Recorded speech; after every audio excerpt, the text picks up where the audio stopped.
नाम जप का अभ्यास सबके लिए अत्यंत आवश्यक है। बहुत से लोगों का प्रश्न आता है, कहते हैं, पूछते हैं कि नाम जप तो आपने कह दिया, लेकिन करे कैसे, ध्यान नहीं लगता है, तो उसके लिए क्या करें? उसके लिए आपको अभ्यास में सबसे पहले उतरना होगा। अभी आप भूल जाइए कि आपको 100 माला करनी है, 1000 माला करनी है, 10 माला करनी है, ना कीजिएगा। केवल अभ्यास करने का प्रयास कीजिए। अभ्यास कैसा अभ्यास? पहले आपको नाम को जपना है, बोलना है, सुनना भी है, देखना भी है। एक ही अक्षर बोलने से सारे काम हो जाएंगे। जैसे आपको 10 मिनट में केवल राम राम राम बोलना है।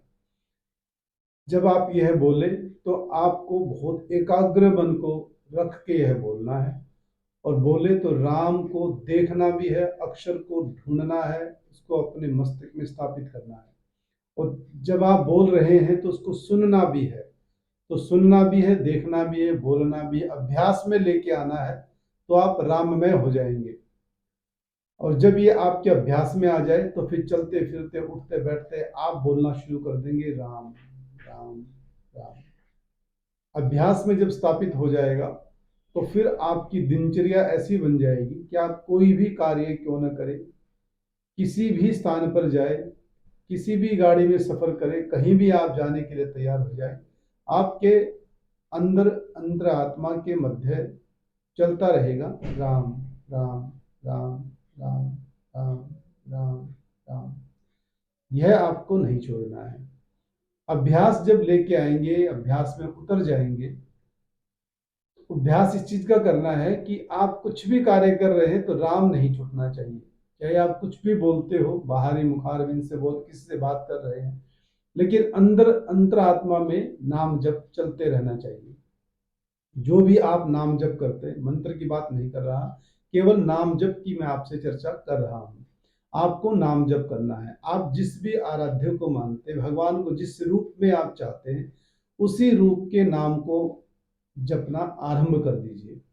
नाम जप की शक्ति जब आपके अंदर स्थापित हो जाएगी, जब लग जाएगी आपको, तो फिर आपको सबसे पहले संकेत मिलेगा, सुख में और दुख में हमें एक समान कैसे रहना है। कोई वस्तु के खो जाने पर आप इतने चिंतित हो जाते हैं कि इसके बिना आप रह ही नहीं सकते हैं, और किसी वस्तु को पाने पर आप इतने खुशी से प्रफुल्लित हो जाते हैं कि अब मेरी यात्रा पूर्ण होगी, अब मैं पूर्ण सुखी हो गया हूं। लेकिन कुछ दिन के बाद आप देखते हैं कि वही सुख आपकी विस्मृति बन जाता है, भूलना शुरू कर देते हैं, और जो दुख आपको मिला था उसको भी भूलना शुरू कर देते हैं। इसका मतलब यह है कि दुख के बाद भी मैं पहले जैसी हो गई हूँ या हो गया हूँ, और सुख मिलने के बाद भी पहले जैसी स्थिति मेरी आ गई है।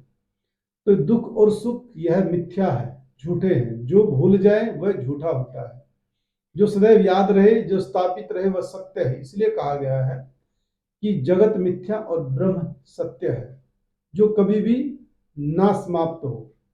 सत्य, चित्त और आनंद। सत्य जो सत्य है वह भी राम है, चित्त वह भी राम है, और आनंद वह भी राम है।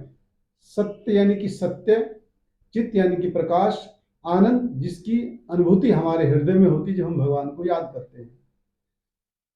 तो बाद में संपन्नता की तरफ जब हम बढ़ते हैं तो एक ही बात निकलती है, निचोड़ में आती है, वह है राम।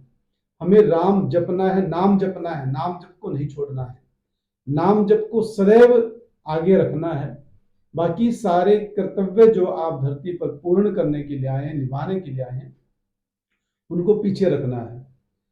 राम को आप यूं कह सकते हो कि नाम को अपना सारथी बना दो। भगवान तो वैसे भी सारथी बनते आए, द्वापर युग में उन्होंने प्रमाण भी दिया है अर्जुन के सारथी बनकर। तो आप नाम को अपना सारथी बना लीजिए, फिर देखना आपको कैसे दिशा पे दिशा मिलती जाती है। ना तो दिशा से भ्रमित होगे और ना आपकी कभी दशा खराब होगी। करना क्या है?